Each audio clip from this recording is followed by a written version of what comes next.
Envie de fraîcheur durant l'été? Les amis, le nouveau partenaire de la chaîne, Oli, propose des thés glacés et boissons énergisantes. Vous avez 5 € de réduction sur la première commande avec le code LEXCITY5 et 10% sur les suivantes grâce au code LEXCITY. Lien dispo en description. Hi N'Golo, one time I told you you're the best player box to box in the world. Now I'm happy to play with you again. And of course, in the best team in Saudi. See you in Jeddah. 9. Thank you, Karim. Nice to see you again. Thank you for your words.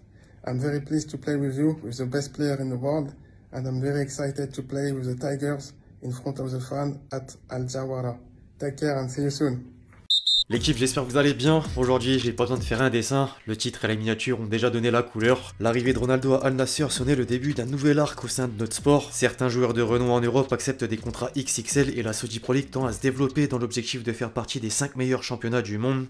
Le mercato estival s'emballe à 2 mois de la fermeture du marché des transferts. Après Ronaldo, Benzema a atterri à Al Ittihad aux côtés d'N'Golo Kanté et la liste ne cesse de s'agrandir comme le résumait l'équipe. L'Arabie Saoudite est vraiment en train de devenir le nouvel Eldorado du foot moderne. Plus les jours passent, plus les arrivées de grands noms vers le Moyen-Orient ont lieu et les Saoudiens manquent pas d'ambition pour que leur pays soit une référence dans les années à venir. Al Medlej, le président de la commission de marketing de la Confédération asiatique, en atteste. Au-delà de s'étendre sur le pourquoi du comment l'Arabie Saoudite investit autant d'argent, les amis, je trouvais intéressant de composer le 11 de rêve potentiel de la Saudi Pro League avec les derniers officiels, mais également quelques rumeurs. Le but étant de montrer à quel point les choses évoluent à vitesse grand V en coulisses.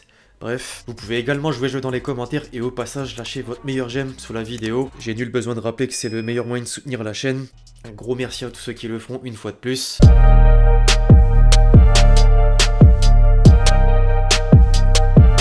On lance les hostilités avec le gardien. Edouard Mendy s'est également laissé séduire par une approche saoudienne et portera les couleurs du promu Al Ahly la saison prochaine. Il a un parcours encore plus atypique qu'il ne l'était. L'ancien Rennais tapait dans l'œil de Chelsea à 28 ans avant de remporter la Ligue des Champions, être élu meilleur portier de l'année, perdre sa place de titulaire au profit de Kepa 2 ans plus tard, puis finir par accepter le défi asiatique pour remplir le compte en banque. A noter que les Blues ont récupéré près de 20 millions d'euros dans l'opération. En défense, désormais Koulibaly concurrencera son ancien coéquipier et compatriote avec Al Hilal. Il sera pas resté très longtemps en Angleterre. Après un long passage dans la boîte italienne, le Sénégalais faisait le grand saut en Premier League au cœur d'un nouveau projet, mais un tel choix s'est avéré être une erreur. Le club londonien a clôturé l'exercice à la 12e position pendant que Naples est allé chercher un Scudetto. Le constat d'échec est sans appel. Hormis l'absence de Coupe d'Europe, le défenseur de 32 ans a surtout saisi l'occasion de prendre un chèque en plus de rejoindre un pays proche de sa religion. Le club saoudien a au passage déboursé 25 millions d'euros pour que Chelsea le cède.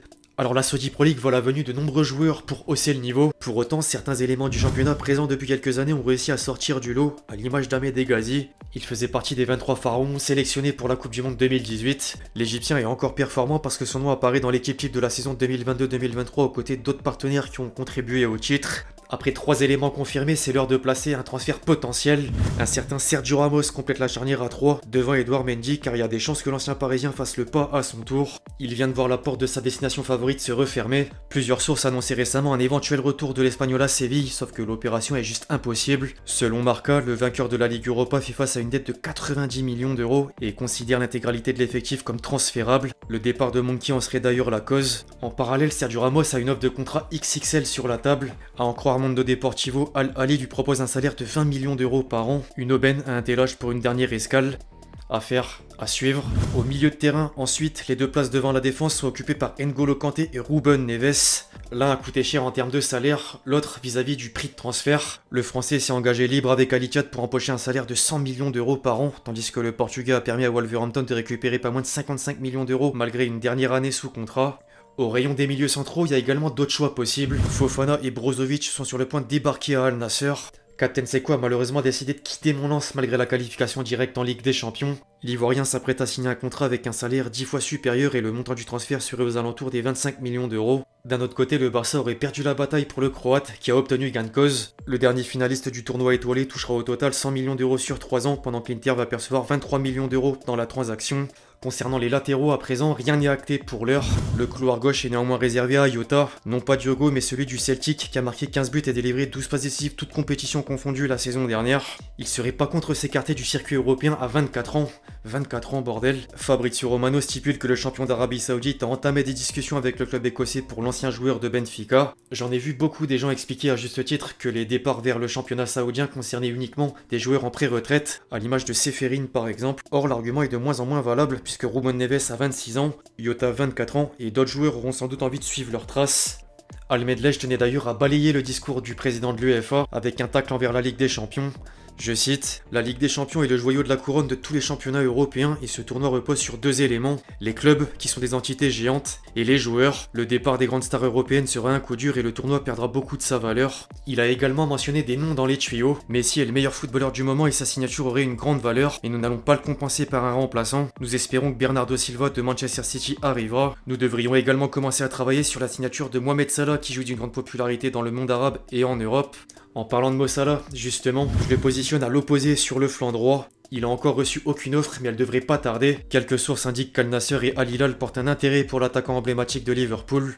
Affaire à suivre. Concernant le poste offensif du secteur, on peut placer Hakim Ziyech, même si son cas est plutôt particulier. Le transfert du Marocain à Al Nassr était quasiment bouclé, cependant la visite médicale n'est pas bonne. Le deuxième de Saudi Pro League a détecté un problème à un genou et il y a de fortes probabilités qu'il fasse une croix sur le pactole de 10 millions d'euros par an. Il y a quand même de quoi le remplacer sur la composition avec Firmino. Alors le Brésilien est plus un faux neuf que numéro 10, mais n'est pas incompatible avec le rôle. Il ne resterait plus que l'officialisation. Les Reds avaient annoncé le départ de leur attaquant en mai et Al Ahly devrait le signer libre dans les prochains jours.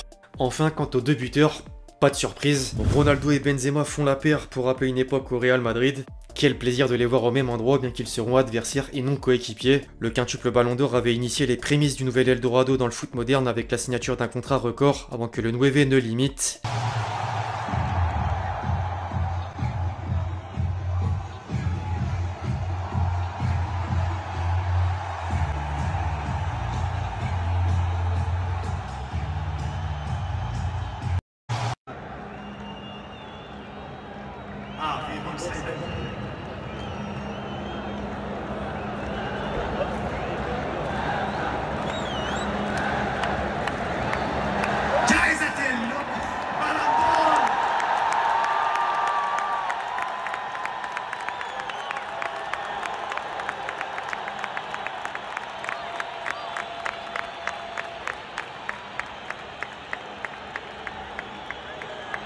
Voilà à quoi ressemble le 11 potentiel du championnat saoudien édition 2023-2024. L'équipe fait vraiment mal sur le papier mais pourrait encore devenir plus forte le 31 août lors de la fermeture du marché des transferts. D'autres grands noms vont sûrement rejoindre la liste et on en reparlera dans quelques semaines. Bref, l'équipe, j'espère vraiment que la vidéo vous a plu. Je compte sur vous si c'est le cas pour lâcher votre meilleur j'aime, comme d'habitude. N'hésitez pas à me proposer un 11 à votre tour dans les commentaires, comme ça on pourra un petit peu comparer avec le mien. Puis d'ici là, on se retrouve très vite sur la chaîne pour de nouvelles vidéos. C'était Lexti. Ciao ciao.